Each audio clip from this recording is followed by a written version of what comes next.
যে অর্ডিন্যান্স গুলো ফেসিবাদের জন্ম দিয়েছিল তার সবগুলো বিএনপি রেখে দিয়েছে। এটা জাতির সাথে বিশ্বাসঘাতকতা। ফেসিবাদ যে পথে হেঁটেছে আপনারা সেই পথে হাঁটছেন। ফ্যাসিবাদের পথেই হাঁটছে সরকার।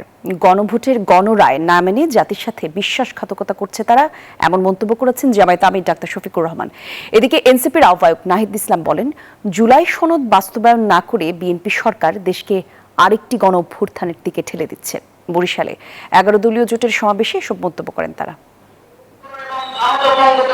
বরিশাল শহরের হেমায়েতুদ্দিন ঈদগাহ মাঠে জামায়াতে ইসলামীর নেতৃত্বাধীন 11 দলীয় জোটের বিভাগীয় সমাবেশ উপলক্ষে আগে থেকেই জড়ো হতে থাকেন নেতাকর্মীরা।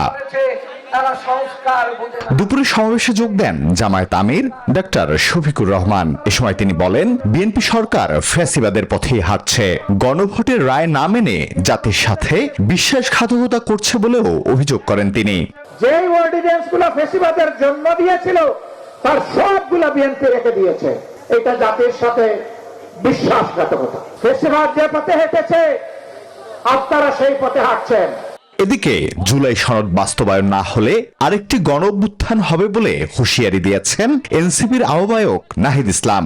গণভোটের রায়ের আলোকে জুলাই সনদ বাস্তবায়ন না করে তাহলে গণ আন্দোলন এবং গণ অভ্যুত্থান পর্যন্ত যেতে আমরা বাধ্য হব। গণভোটের গণরায় বাস্তবায়ন, জনদুর্ভোগ নিরসন, দ্রব্যমূল্য নিয়ন্ত্রণ, যোগাযোগ ব্যবস্থা সহ সার্বিক উন্নয়নের দাবিতে প্রতিটি বিভাগে ধারাবাহিক সমাবেশ করছে 11 দলীয় জোট। আজকে সংস্কারের বিপক্ষে দাঁড়িয়েছে। Desk report, news 24।